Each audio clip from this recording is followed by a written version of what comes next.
اور آج ان سے بھی افضل رسول اکرم صلی اللہ علیہ وسلم کے سسر، مسلمانوں کے خلیفہ ثانی اور مراد رسول جناب عمر ابن خطاب رضی اللہ تعالی عنہ کی چند باتیں آپ احباب کے سامنے رکھنا چاہتا ہوں۔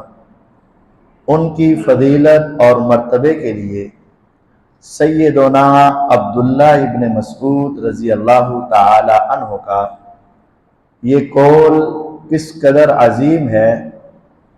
ایک عظیم صحابی عبداللہ ابن مسعود رضی اللہ عنہ رسول اکرم صلی اللہ علیہ وسلم فرمایا کرتے تھے، اگر تم اس طرح کا قرآن پڑھنا چاہتے ہو یا سیکھنا چاہتے ہو جس طرح کا قرآن اللہ نے جبریل کے ذریعے میرے اوپر نازل کیا، اس کو صحیح طور پر پڑھنا چاہتے ہو تو عبداللہ ابن مسعود رضی اللہ عنہ سے قرآن پڑھنا سیکھ لیا کرو۔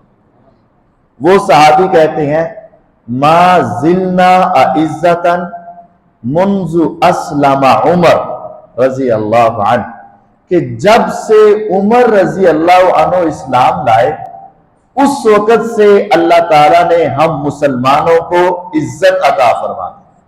پہلے مسلمان بیچارے کافروں سے سہمے رہتے، ڈرے رہتے، گھبراتے رہتے، مارے کھاتے رہتے اور ان کے سامنے دبے رہتے، لیکن جب سے اللہ تعالیٰ نے عمر رضی اللہ تعالیٰ عنہ کو اسلام کی ہدایت عطا فرمائی، اس وقت سے ہم مسلمان عزت والے بن گئے۔ ہماری عزت کا سبب اللہ تعالیٰ نے عمر رضی اللہ عنہ کے اسلام کو بنا دیا۔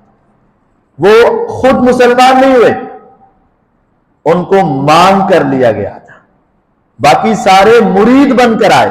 مرید مانا ارادہ کرنے والا، اپنے ارادے سے آئے، اور عمر رضی اللہ عنہ مراد بن کر آئے، جن کا ارادہ کیا گیا، جن کے اوپر نظر انتخاب پڑی۔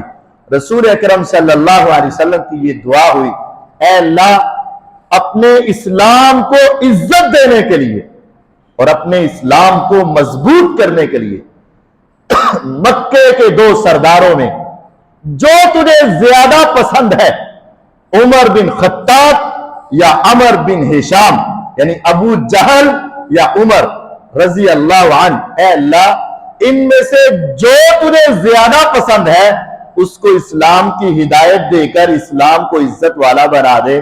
تو رب العالمین نے عمر ابن خطاب رضی اللہ عنہ کا انتخاب کیا۔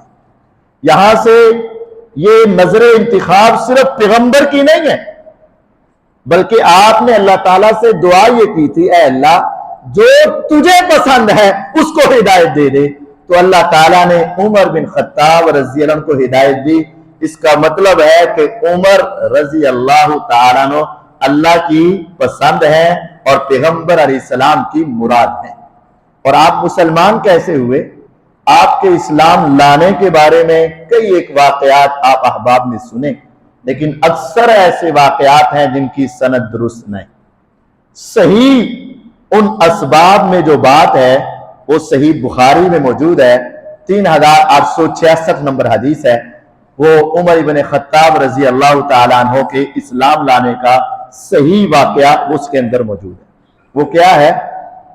عبداللہ ابن عمر رضی اللہ تعالیٰ عنہ فرماتے ہیں کہ میرے والد عمر ابن خطاب رضی اللہ عنہ جو سوچتے تھے نا یا جو گمان کرتے تھے عموماً ویسے ہی ہوتا تھا جو وہ کہتے تھے۔ کہتے تھے نا ایسے ہو جانا ہے تو ایسے ہو جاتا تھا، کہتے نا یہ کام نہیں ہونا تو ایسے نہیں ہوتا تھا۔ یہ پہلے ہی اسلام سے پہلے ہی ان کی یہ کیفیت تھی۔ تو ایک ہمارے سامنے سے خوبصورت آدمی گزرا تو میرے والد نے کہا یا تو یہ کاہن رہا ہے، اس کے پاس کوئی جنات کا سلسلہ ہے، یا یہ بندہ لگتا ہے کہ اب پرانے دین کو چھوڑ کر کسی نئے دین میں آ گیا، اس کو میرے پاس بلا۔ اس کو بلایا گیا۔ صحیح بخاری میں عمر رضی اللہ عنہ نے اپنی بات اس کے سامنے دہرائی، تیرا یا تو کہانت کے ساتھ تعلق ہے، جنات کے ساتھ تعلق ہے، یا تو نے اپنے دین کو چھوڑ کر نیا دین قبول کیا ہے۔ اس نے کہا آج تک کسی نے مجھے ایسی بات نہیں کہی جو تم نے کہہ دی، ہاں میں تمہیں ایک بات بتاتا ہوں، میں بازار میں تھا اور میں کاہن تھا، کاہن نجومی، جن کا شیاطین اور جنات سے رابطہ اور تعلق ہوتا ہے۔ جنات اپنے کام ان سے نکلواتے ہیں اور یہ اپنے کام جنات سے کرواتے ہیں، دونوں ایک دوسرے کے کام کرتے ہیں، اور پھر وہ جنات ایک دوسرے پہ چڑھ کے وہ شیاطین آسمان کے دروازوں تک جاتے ہیں، اور وہاں فرشتے جو گفتگو کر رہے ہوتے ہیں ان کی بسا اوقات کوئی بات سنتے ہیں اور وہ لا کر اپنے کاہن کے کان میں ڈالتے ہیں، اور پھر وہ آگے پیشین گوئیاں کرتا ہے اور دنیا کہتی ہے بڑی پہنچی ہوئی سرکار ہے۔ تو یہ کاہن ہوتا ہے۔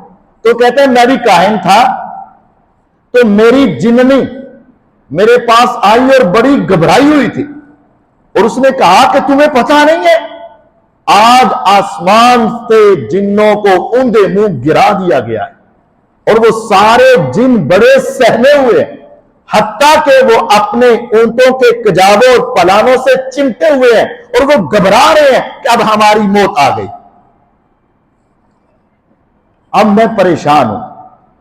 تو عمر ابن خطاب رضی اللہ تعالیٰ عنہ کہنے لگے ہاں اس طرح کا ایک واقعہ میرے ساتھ بھی پیش آیا۔ میں بھی بیت اللہ کے اندر لیٹا ہوا تھا ان بتوں کے پاس، وہاں مجھے خواب آئی کہ ایک آدمی ایک بچڑے کو ذبح کر رہا ہے، اور اس بچڑے کے اندر سے آواز آئی یا جلی امر نجی رجل فصیح یقول لا الہ الا اللہ۔ وہ آواز مجھے دی گئی اے دشمن اٹھو، تیری کامیابی کا وقت آ چکا ہے، اور یہ معاملہ تیری نجات کا ہے، اور ایک فصیح آدمی اللہ کی توحید کا اعلان کر رہا ہے، اس کی بات قبول کر لے تو کامیاب ہو جائے گا۔ اور اس وقت پھر اس آدمی نے ایسی چیخ ماری کہ میں نے روئے زمین پر اس سے آواز زیادہ کبھی نہیں سنی۔ تو عمر ابن خطاب رضی اللہ عنہ فرماتے ہیں ابھی ہم باتیں کر ہی رہے تھے کہ میری خواب کا رزلٹ اور اس کی بات کا رزلٹ آیا کہ ایک آدمی نے آ کے بتایا پتا ہے کہ محمد صلی اللہ علیہ وسلم نے نبوت کا اعلان کر دیا ہے۔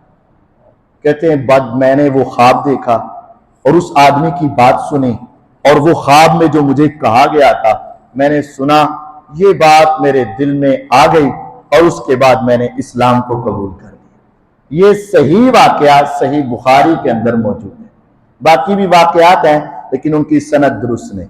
عمر ابن خطاب رضی اللہ تعالیٰ عنہ اللہ تعالیٰ کی پسند سے پیغمبر علیہ السلام کی دعا سے مسلمان ہوئے۔ مسلمان ہونے کے بعد ان کا ایمان انتہا درجے کا ہوا۔ پیغمبر علیہ السلام ایک مرتبہ صحیح بخاری اور مسلم کی حدیث سے سناؤں گا، حضرت عمر رضی اللہ عنہ کا ہاتھ پکڑ کر جا رہے تھے تو آپ نے پوچھ لیا ہے عمر رضی اللہ عنہ تجھے میرے ساتھ پیار ہے؟ کہا حضور ساری دنیا سے بڑھ کر پیار ہے، الا نفسی سوائے اپنی جان کے۔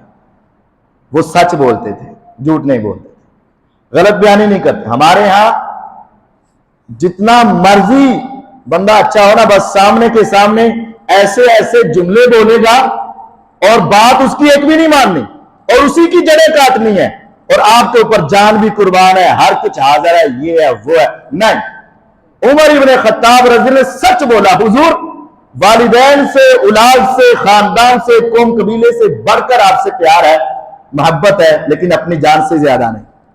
اور آپ نے کیا فرمایا؟ اے عمر ابھی تیرا ایمان کامل نہیں ہوا۔ اے اللہ کے نبی علیہ السلام ابھی ایمان کامل نہیں۔ فرمایا والذی نفسی بیدی لا یؤمن احدکم حتی اکون احب الیہ من اہلہ ومالی وولدی والناس اجمعین، جب تک وہ اپنی جان سے بڑھ کر بھی اور پوری دنیا سے بڑھ کر میرے ساتھ پیار نہیں کرے گا، محبت نہیں کرے گا، اس وقت تک اس کا ایمان کامل نہیں ہوگا۔ عمر ابن خطاب رضی اللہ عنہ اسی وقت کہتے ہیں اے اللہ کے پیغمبر علیہ السلام آج کے بعد عمر اپنی جان سے بھی بڑھ کر آپ سے پیار کرے گا۔ آپ نے فرمایا الآن یا عمر، اے عمر اب تیرا ایمان اپنے کمال اور انتہا کو پہنچ چکا ہے۔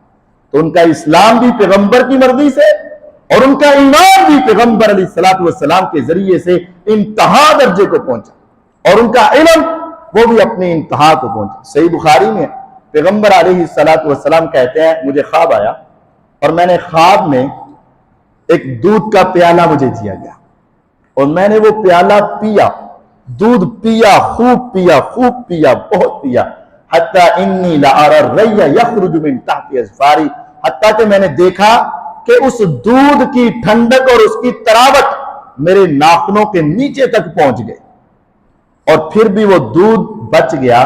ثم اعطیت فضلی عمر بن الخطاب، جو بچ گیا دودھ میں نے اپنا بچا ہوا دودھ عمر ابن خطاب رضی اللہ تعالیٰ عنہ کو دیا اور انہوں نے وہ پیا اور ختم ہو گیا۔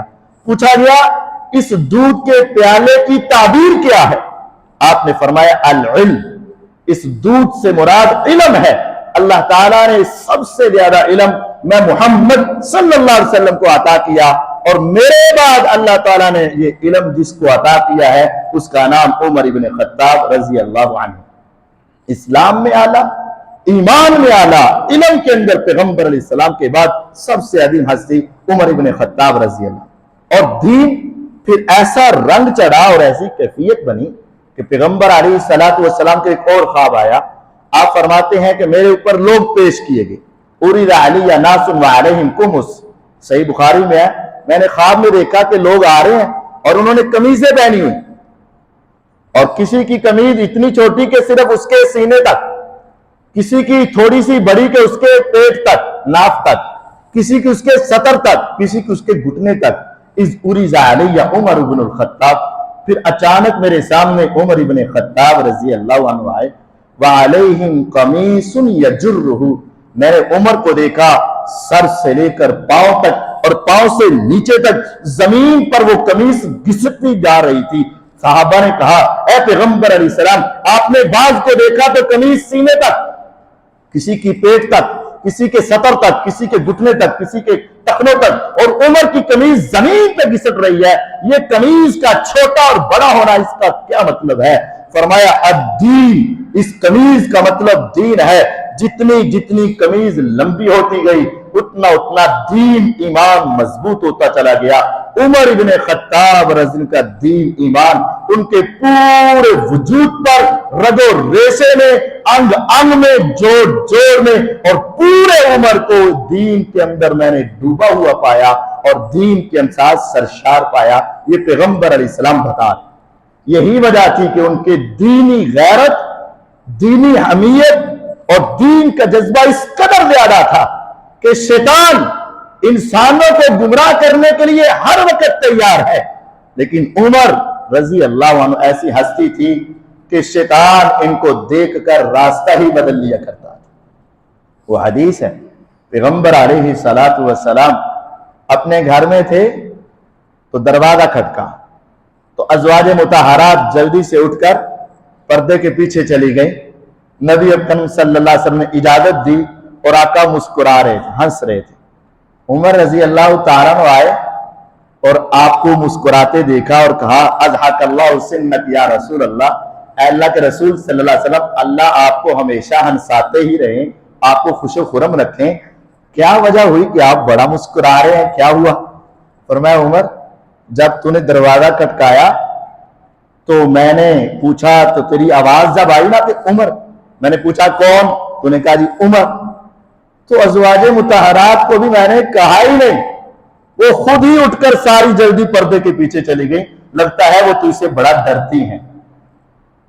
عمر رضی اللہ تعالیٰ عنہ ازواج مطہرات سے مخاطب ہوئے کہ اللہ کی بندیوں، عمر سے کیوں ڈرتی ہو؟ تمہیں تو پیغمبر علیہ السلام سے ڈرنا چاہیے، میرا کیا تمہارے اوپر؟ فرمایا عمر یہ انسان ہی نہیں، اللہ کی قسم ما لقیک شیطان فجا الا سلک فجا غیر فجک، عمر یہ اللہ نے تیرا روب، تیرا دبدبا، تیری ہیبت، تیرا وقار اس قدر بنایا ہے، انسان تو انسان ہے، تیرے راستے میں سامنے اگر شیطان بھی اس گلی میں آ جائے جس گلی سے تو گزر رہا ہے تو شیطان تجھے دیکھ کر اپنا راستہ ہی بدل لیتا ہے، تیری گلی کے اندر بھی نہیں آتا ہے۔ عمر رضی اللہ تعالیٰ عنہ کو اللہ تعالیٰ نے ایسا روب اور ایسا ایمان دیا تھا کہ شیطان بھی راستہ چھوڑ جایا کرتا تھا۔ اور اللہ تعالیٰ نے آپ کو یہ وقار بھی دیا تھا کہ آپ کے ذہن میں اللہ تعالیٰ الہام کرتے تھے. لَقَدْ كَانَ فِي مَا قَبْلَكُم مِّنَ الْأُمَمِ مُحَدَّثُونَ. فرمایا پہلی امتوں میں بھی کچھ لوگ ایسے تھے کہ جن کے دلوں میں اللہ تعالیٰ الہام کرتے تھے, کچھ بات ڈال دیا کرتے تھے. وَإِن يَكُنْ فِي أُمَّتِي أَحَدٌ مِّنْهُمْ فَعُمَرٌ. اگر میری امت میں کوئی ایک انسان ایسا ہے جس کو الہام ہوتا ہے تو میں اس کی گارنٹی دیتا ہوں کہ اس کا نام عمر ابن خطاب رضی اللہ عنہ. اور یہی وجہ ہے کہ آپ قرآن کی 16 آیتیں ایسی ہیں جو عمر رضی اللہ تعالیٰ عنہ کے الہام کے اوپر ہوتی ہیں. ان میں سے 2 3 4 آپ کے سامنے. سارے عمرہ کرنے کے لیے جاتے ہو, حج کرنے کے لیے جاتے ہو, اللہ تعالیٰ سب کو لے کر جائے. بیت اللہ کا طواف کرنے کے بعد کیا کرتے ہو؟ مقام ابراہیم کے پیچھے 2 رکعت پڑھتے ہو. نبی کریم صلی اللہ علیہ وسلم عمرہ کرنے کے لیے گئے, عمر ابن خطاب رضی اللہ عنہ ساتھ گئے. جب بیت اللہ کا طواف کیا تو کہا آقا یہ بیت اللہ, اس کی تعمیر, اس کی آباد کاری اور یہاں اپنے بیٹے کو چھوڑ کر جانا ابراہیم علیہ السلام کی بڑی ہمت والے کاموں میں سے تھا. اپنے بیٹے کو کون چھوڑ کے جاتا ہے؟ لختے جگر کو کون بیابان علاقے میں چھوڑتا ہے؟ کون اپنے بیٹوں کے ساتھ مل کے بیت اللہ کی تعمیر کرتا تھا؟ تو میرا جی چاہتا ہے کہ مقام ابراہیم کے پیچھے 2 رکعت تو نہ پڑھ لیا کریں مقام ابراہیم کے پیچھے. فرمایا عمر ابھی تک آسمان سے مجھے وحی نہیں آئی تو میں اپنی مرضی سے کیسے پڑھ لوں؟ ابھی یہ باتیں چل ہی رہی تھی تو آسمان سے جبریل اترے. فرمایا وَاتَّخِذُوا مِن مَقَامِ إِبْرَاهِيمَ مُصَلًّى. اے محمد صلی اللہ علیہ وسلم جو مشورہ دنیا میں زمین پہ عمر کا ہے, آسمان والا رب اسی کے مطابق فیصلے کے ساتھ آپ کو حکم دیتا ہے. آج کے بعد روئے زمین کا کوئی انسان کبھی بھی طواف کرے, عمرہ کرے, جب بھی طواف کرے گا یا عمرہ کرے گا اس وقت تک اس کا طواف مکمل نہیں یا عمرہ مکمل نہیں جب تک وہ مقام ابراہیم پہ 2 رکعت نفل ادا نہیں کر لیتا. یہ کس کا مشورہ تھا؟ عمر بن خطاب رضی اللہ عنہ. عمر رضی اللہ عنہ کی غیرت. آقا میرا جی چاہتا ہے, مدینے میں یہودی بھی ہیں, مسلمان بھی ہیں, منافق بھی ہیں, طرح طرح کے لوگ ہیں, تو ہم اپنی بہو بیٹیوں کو, مسلمانوں کی عورتوں کو حجاب, نقاب, پردے کا کہہ دیں اور فرض کر دیں کہ کوئی عورت بغیر پردے کے باہر نہ نکلے. فرمایا عمر ابھی آسمان والے رب نے حکم نہیں دیا, میں اپنی مرضی سے کیسے کسی کو اوپر لازم قرار دے سکتا ہوں؟ ابھی چند ہی دن گزرے تھے تو آسمان سے قرآن اترا, یا ایھا النبی کل ازواجک وبناتک ونساء المؤمنین یدنین علیہن من جلابیبہن. اے نبی کریم صلی اللہ علیہ وسلم اپنی بیویوں کو, اپنی بیٹیوں کو اور مومن عورتوں کو حکم دے دو آج کے بعد جب بھی اپنے گھر سے نکلے تو لمبی لمبی اوڑھنیاں اوڑھ کر اور چہرے کے پردے کر کر گھر سے نکلا کریں گے. آسمان سے قرآن اترا عمر رضی اللہ عنہ کی الہام کی وجہ سے.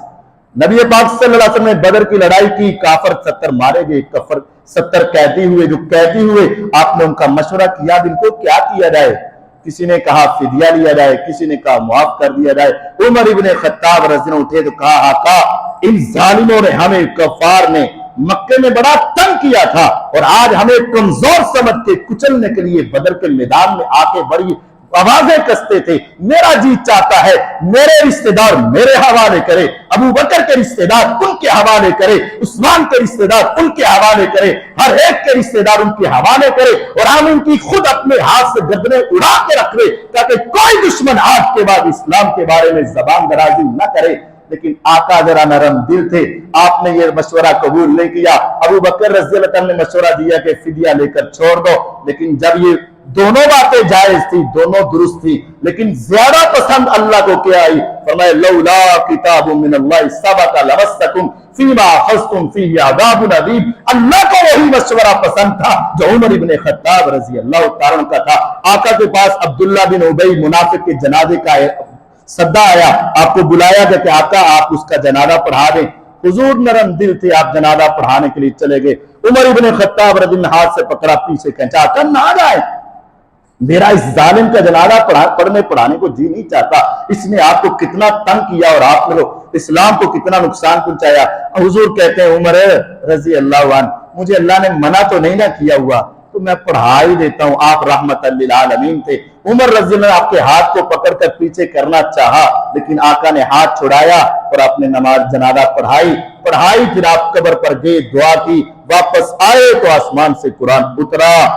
اے پیغمبر علیہ السلام ولا تصلی علی احد منہم مات ابدا ولا تقم علی قبری، آج کے بعد کوئی کافر منافق اس طرح کا منافق مر جائے آپ نے کبھی جنازہ نہیں پڑھنا، اس کی قبر پہ جا کے دعا نہیں کرنی۔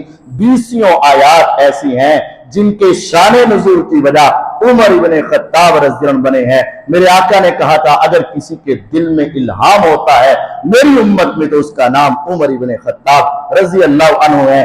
آپ نے ان کو جنت کی بشارتیں دی۔ پیغمبر علیہ الصلوۃ والسلام ایک باغ میں بیٹھے، ابو موسیٰ اشعری رضی اللہ تعالیٰ عنہ جلدی سے گئے اور حضور کے پاس پہنچے اور کہا حضور آج میں آپ کا چوکیدار نہ بن جاؤں؟ فرمایا بن جاؤ، دروازے پر بیٹھ جاؤ۔ اور حضور ایک باغ کے اندر ایک کنواں تھا، کنویں میں ٹانگیں لٹکا کر آپ وہاں بیٹھ گئے۔ تھوڑی ہی دیر گزری تو ابو بکر رضی اللہ تعالیٰ عنہ آئے، دروازہ کھٹکھٹایا، ابو موسیٰ نے ان کو وہاں روکا، اندر آئے، حضور ابو بکر آئے ہیں۔ فرمایا ان کو اجازت دو وبشرہ بالجنہ، اور ان کے جنت کی خوشخبری دے دو۔ ابو بکر رضی اللہ عنہ کو جنت کی خوشخبری بھی دی گئی اور وہ آئے اور آقا کے دائیں جانب بیٹھ گئے۔ تھوڑی ہی دیر گزری تو پھر دروازہ کھٹکا، پوچھا کون؟ کہا عمر۔ فرمایا اے اللہ کے نبی علیہ السلام عمر آئے ہیں رضی اللہ عنہ۔ فرمایا اذن لہ وبشرہ بالجنہ، ان کو بھی اجازت دے دو اور ان کو کہہ دو جنت تیرے اوپر بھی واجب ہو چکی ہے۔ ابو موسیٰ اشعری رضی اللہ عنہ کہتے ہیں میرے دل میں خیال آیا کہ میرا بھائی بھی گھر میں وضو کر رہا تھا، کاش کہ وہ بھی اب ذرا جلدی سے آ جائے، آج جنت کی بشارتیں مل رہی ہیں۔ عمر رضی اللہ تعالیٰ عنہ آئے اور حضور کی بائیں جانب بیٹھ گئے۔ تھوڑی دیر کے بعد دوبارہ دروازہ کھٹکھٹایا گیا۔ میں نے پوچھا کون؟ کہا عثمان رضی اللہ تعالیٰ عنہ۔ آپ کے پاس آئے تو کہا عثمان آئے۔ فرمایا اذن لہ وبشر بالجنہ الا بلوا تصیبہ، ہاں عثمان کو بھی آنے کی اجازت دو، ان کو جنت کی خوشخبری دو، لیکن ساتھ بتا دو اے عثمان تیرے اوپر بڑے مصائب آئیں گے، بڑی مشکلات اور پریشانیاں آئیں گی۔ جب ان کو بتایا گیا عثمان رضی اللہ عنہ پریشان ہوئے اور آئے اور آ کر آقا کے سامنے حوض کے دوسرے کنارے کے اوپر بیٹھ گئے۔ صحابی کہتے ہیں کعبے کے رب کی قسم میں نے اس منظر کو دیکھا، اس ترتیب کو دیکھا، میرے آقا پہلے اس حوض پر پہنچے، اس کے بعد ابو بکر آئے تو دائیں طرف بیٹھے، عمر آئے تو بائیں طرف بیٹھے، عثمان آئے تو سامنے بیٹھے۔ میں نے پھر زندگی میں دیکھا میرے آقا اس دنیا سے سب سے پہلے گئے، ایک جگہ پہ لیٹے، پھر میں نے بعد میں دیکھا ابو بکر فوت ہوئے تو اسی جگہ پہ بیٹھے، جس طرح پیغمبر علیہ السلام کے ساتھ اسی طرح تھے، آج بھی اسی طرح لیتے ہیں۔ عمر آئے تو اسی طرح دوسری جانب ان کی قبر مبارک بنی، عثمان آئے تو ان کے سامنے بقیع غرقد میں آج بھی اگر پیغمبر علیہ السلام کی قبر مبارک کے سامنے دیکھو تو عثمان کی قبر مبارک ہے، وہاں کھڑے ہو کے دیکھو تو آقا لیتے ہوئے ہیں۔ وہ سارا منظر اور جنت کی بشارت اللہ تعالیٰ نے مجھے دنیا میں دکھا دی۔ حضور درمیان میں، ابو بکر دائیں جانب، عمر بائیں جانب، عثمان سامنے، اور سب کو جنت کی ضمانت محمد رسول اللہ صلی اللہ علیہ وسلم نے دی تھی۔ جنتی تھے وہ انسان، اور آقا نے صرف جنت کی ضمانتیں نہیں دی بلکہ عمر کا محل بھی آقا نے دیکھا ہوا تھا رضی اللہ تعالی۔ آپ نے جب معراج کی رات گئے اس وقت بھی، اور جب آپ کو ایک خواب آیا اس وقت بھی آپ نے فرمایا عمر میں نے خواب دیکھا اور اس خواب میں مجھے جنت دکھائی گئی، اور اس جنت میں ایک محل تھا جس کے ایک کونے پر ایک عورت وضو کر رہی تھی، خواب تھا۔ اور پھر میں اگلے محل میں گیا تو مجھے بتایا گیا یہ آپ کے صحابی عمر کا محل ہے رضی اللہ تعالی۔ میرا جی چاہا کہ میں اپنے سسر، اپنے پیارے، اپنے مراد جس کو میں نے مانگ کر لیا ہے، ذرا میں اس کے محل کو تو دیکھ کر آؤں۔ اے عمر میں ذرا اندر بڑھا، مجھے اچانک ایسے لگا کہ کوئی عورت وہاں وضو کر رہی ہے۔ اے عمر مجھے تیری غیرت یاد آ گئی، تیرا وہ پردے کا معاملہ اور تیرا انتہا درجے کے غیرت مند ہونا یاد آیا، تو میں جلدی سے باہر نکل آیا۔ فابکا عمر رضی اللہ تعالی نے یہ سنا اور رو پڑے۔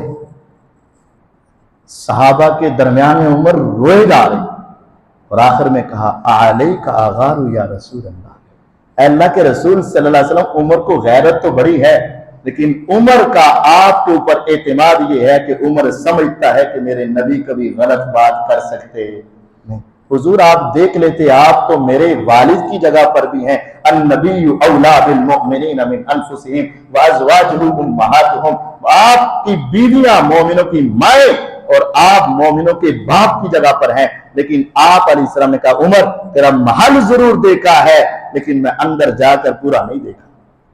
پھر پیغمبر علیہ السلام سے ایک مرتبہ پوچھا گیا ای الناس احب الیک، حضور آپ بڑے شفقت کرنے والے ہیں، ہر صحابی کو یوں محسوس ہوتا ہے کہ آپ اس کے ساتھ سب سے زیادہ پیار کرتے ہیں، لیکن بتائیں ہاں ذرا، ایک مرتبہ ایک صحابی نے پوچھ لیا ذرا تھوڑا سا کھل کر بتائیں ای الناس احب الیک، روئے زمین پر سب سے زیادہ آپ کو محبوب کون ہے؟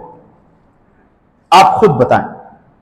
حضور نے یہ نہیں کہا جو سامنے کھڑا ہے تو ہی ہے، تیرے تو وقت کے سامنے کون لگتا ہے، جس طرح ہماری کیفیت ہوتی، نہیں، آپ سچ بولتے، کسی کو اچھا لگے یا نہ لگے، آپ سچ بول۔ آپ نے فرمایا اگر پوچھتے ہو نا روئے زمین پر سب سے محبوب شخصیت مجھے عائشہ رضی اللہ عنہ، اس نے کہا نہیں، میرا مطلب مردوں میں، اصل میں وہ صحابی خود چاہتے تھے کہ شاید حضور میرا نام لیں گے، تو آپ نے فرمایا من الرجال ابوہا، مردوں میں سب سے زیادہ محبت اگر مجھے ہے نا تو عائشہ کے والد ابو بکر صدیق رضی اللہ عنہ سے۔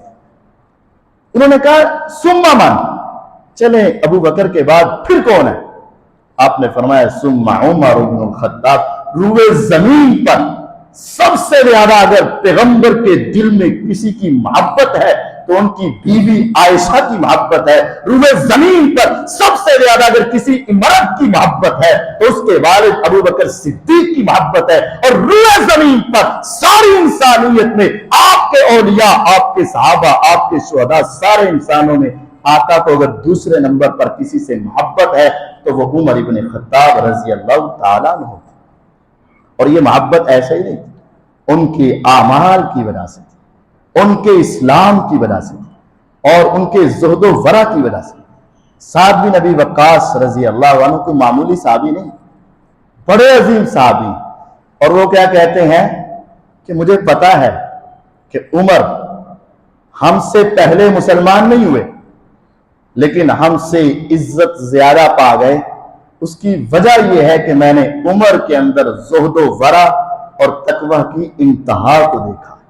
عمر کا زہد، اللہ کا ڈر، اللہ کا خوف اور اللہ کے سامنے ایک حاضری کی ایسا خوف ان کے اوپر طاری ہے کہ اس وجہ سے وہ عمر ہم سے مسلمان تو بعد میں ہوئے لیکن فضیلت میں ہم سے بہت آگے بڑھے، اور ان کا زہد و ورع۔ صحیح بخاری میں ایک صحابی کہتے عمر رضی اللہ تعالیٰ عنہ اکثر فجر کی نماز میں نا سورۃ یوسف کی تلاوت کیا کرتے، اور میں ایک مرتبہ فجر کی نماز میں پچھلی صفوں میں تھا اور عمر رضی اللہ عنہ سورۃ یوسف کی تلاوت کر رہے تھے، اور جب وہ اس آیت پہ پہنچے نا انما اشکو بثی وحزنی الی اللہ، میں تو اپنے دل کے غم اللہ سے ہی شیئر کرتا ہوں، کسی اور کے سامنے نہیں رکھتا، اور یوسف علیہ السلام اور یعقوب علیہ السلام کا وہ واقعہ پڑھا، عمر رضی اللہ تعالیٰ اتنا روئے سمیت نشیج عمر وانا فی آخر الصفوف، میں آخری صفوں میں تھا اور عمر رضی اللہ کی ہچکیوں کی آواز وہاں تک میرے کانوں میں پڑ رہی تھی۔ ایک صحابی انس رضی اللہ عنہ فرماتے ہیں کہ میں نے عمر رضی اللہ تعالیٰ کو دیکھا، ان کی دور خلافت میں انہوں نے جو قمیض پہنی ہوئی تھی اس کے اوپر 3 پیوند ان کے کندھے کے اوپر لگے ہوئے تھے، اور ایک صحابی تابعی ربیہ کہتے ہیں میں حج کے موقع پر گیا تو جب عمر رضی اللہ عنہ کینکریاں مار رہے تھے، آخری دن جب کینکریاں مارنی ہوتی ہیں وہاں انسان قمیض پہن لیتا ہے، تو عمر رضی اللہ عنہ جب آخری دن کینکریاں مار رہے تھے تو میں آپ کے پیچھے تھا، تو میں نے آپ کے کندھے کے درمیان لگے ہوئے پیوند کو دیکھا تو ان کی تعداد 12 پیوند تھے جو عمر ابن خطاب خلیفہ کی کمر کے اوپر آنے والی قمیض پر لگے، اور وہ عمر تھے جو انتہا درجے کے سادہ۔ میں نے آج ہی پڑھا ہے، پہلے نہیں پڑھا، آج پڑھا ہے کہ ایک جگہ پہ عمر رضی اللہ عنہ گئے کہ ایک باغ میں بچے کھجور کو کینکریاں مار کے کھجور اتار، عمر رضی اللہ عنہ نے روکا، سارے بچے بھاگ گئے اور ایک چھوٹا سا بچہ کھڑا رہا. فرمایا تم نہیں گئے؟ کہا عمر انہوں نے کینکر مارے ہیں، میں نے صرف وہ کھجوریں اٹھائی ہیں جو خود گری تھی، میں نے کینکر مار کے نہیں اتارے. فرمایا دکھا مجھے. اس نے دکھا. فرمایا چل جا، نیچے سے گری اٹھانا تو جائے گا نا. وہ کہتا ہے ابھی نہیں جاؤں گا، وہ سامنے کھڑے بچے مجھ سے وہ کھجوریں چھین لیں گے. عمر 22 لاکھ مربع میل کا حاکم، جس کے نام سے کیسر و کسریٰ لرز جائے. عمر کہتا ہے بیٹے چل، تیرے گھر تک تیری حفاظت کرنا عمر کی ذمہ داری ہے. آپ اس بچے کو لے کر اس کے گھر تک چھوڑ کے آئے. کون ایسا لیڈر، کون ایسا حکمران ہے؟ عمر رضی اللہ جب اس حج سے واپس آ رہے تھے تو وہ صحابی کہتے ہیں میں نے دیکھا کہ راستے میں کوئی خیمہ نہیں، کوئی پروٹوکول نہیں، کچھ نہیں. جب بھی آرام کرنا ہوتا تو چٹائی زمین پہ بچھاتے اور ایک چادر کسی چھوٹی سی جھاڑی کے اوپر بچھاتے، تھوڑا سا سایہ ہوتا. عمر اینٹ کا سرہانہ اور تکیہ بنا کر سو جایا کرتے. مکے سے مدینے کے راستے میں کوئی پروٹوکول نہیں اور کوئی خیمہ نہیں. اور عمر کتاب اللہ قرآن کے اوپر ٹھہر جانے والے، جب ہی قرآن کی آیت کان میں پڑتی نا بس اس سے آگے کچھ نہ ہوتا. حر بن قیس ایک تابعی تھے لیکن بہت بڑے عالم تھے. نوجوانی کی عمر میں بڑا علم تھا ان کے پاس. عمر رضی اللہ نے ان کو اپنا مشاورتی جو مجلس تھی اس کے اندر شامل کیا. تو حر کا چچا عیینہ بن حسن وہ کہنے لگا اے حر بھتیجے تیرا عمر رضی کے ساتھ بڑا تعلق ہے تو مجھے کوئی ٹائم لے کر دے، میں نے کوئی باتیں کرنی. انہوں نے ٹائم لیا، آئے اور باتیں کرنے لگے اور آ کر سیدھے اعتراض شروع کر دے. اے عمر تم عدل نہیں کرتے، اے عمر تم انصاف نہیں کرتے، تم ہمارا حق نہیں دیتے. عمر رضی اللہ غصے میں آگے بڑھے کہ اگر میں عدل نہیں کرتا تو دنیا میں آج کون عدل کر. قریب تھا کہ اس کو کچھ کہہ دیتے. جب بھتیجے نے عمر رضی اللہ کا جلال دیکھا نا تو کہا یا امیر المومنین، امیر المومنین ایک منٹ میری بات سنیے. فرمایا کیا؟ کہا اللہ تعالیٰ کہتے ہیں خذ العفو وامر بالعرف واعرض عن الجاہلین، جاہلوں سے اعراض کر کے معاف کر دیا کرو. وہ عمر جو بڑے غصے سے اٹھے تھے قرآن کی آیت سنی تو فوراً بیٹھ گئے.